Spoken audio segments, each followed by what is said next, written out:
All right, let's talk about how to make these slides awesome.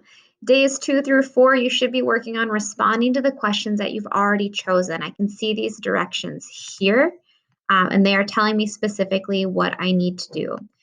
First and foremost, I'm going to think about the questions that I've chosen, and I'm going to give my best answer, a thorough answer, an answer with lots of explanations. In that, I'm also going to make sure that I include these three requirements. The first being a citation. That is a quote or the use of someone else's words that I'm going to use to help me explain what I'm trying to say.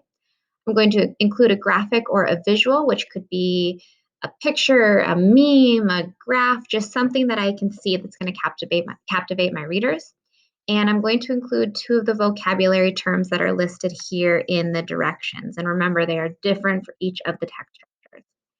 Let's take a look at what some responses would look like that are well done. So I'm going to show you Miss Krista and I. And let's take a look at Miss Krista's first. So this is her question of what does remote learning look like, sound like, and feel like? It would be super simple for her to do something like this. Did this person answer the question? Mean, technically, yes. They said what it sounds like, what it looks like, and what it feels like, which is essentially what the question is asking us. But it's not thorough. It's not sixth grade work. It doesn't have the citation in it. It just has the graphic and the visual. And I don't see evidence either of those vocabulary terms that I know we need to look at. If we look at Miss Krista's example, she's giving us some full sentence description of what it feels like, what it sounds like, and what it looks like. I can see in blue that she's included a citation from somebody else. It looks like she borrowed from the student teacher, Miss Erin, in seventh grade. Absolutely use people you know.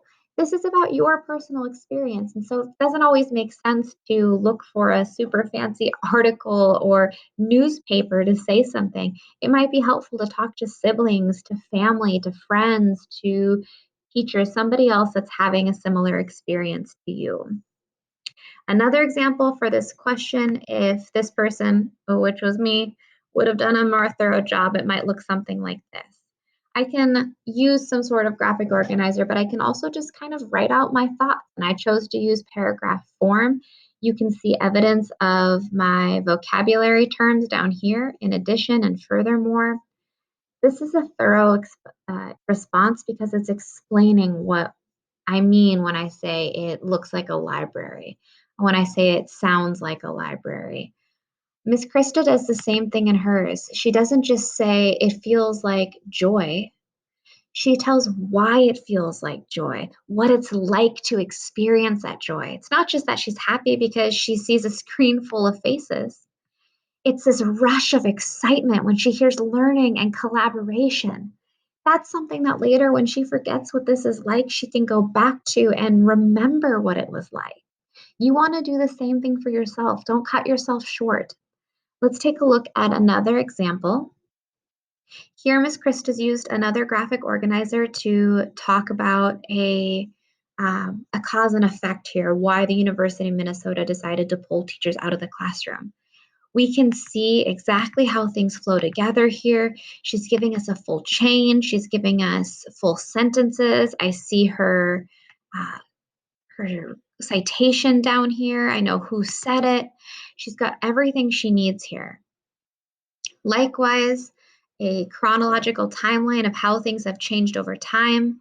I know I can see her language in here, next, at first, all of those time-specific vocabulary terms we know we need. In this other example, again, we could cut it short. A problem we've personally faced and how we overcame it. My problem, I'm a procrastinator. My solution, make a checklist. Did I answer the question? Yes. Is it sixth grade? No. Here's what I need to do to make it more sixth grade. I want to explain why I'm a procrastinator, what it's like, and why procrastination is a problem. I mean, as a procrastinator, I can justify it. I know I get good work done when I'm stressed and at the very last minute. I need to explain this and explain how I know it's a problem. In my solution section, I'm not just going to say, I made a checklist. I'm going to explain how I came to get that checklist, where I got the idea from, how I know that it works.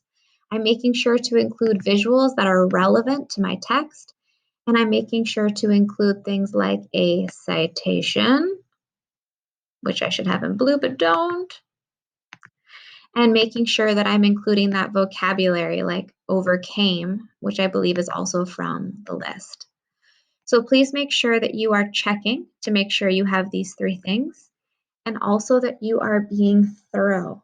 You are really explaining, and I highly encourage you to check out these products that are already made for you. You can see them here on Google Classroom with Ms. Krista and I's examples to make sure that your responses are thorough too.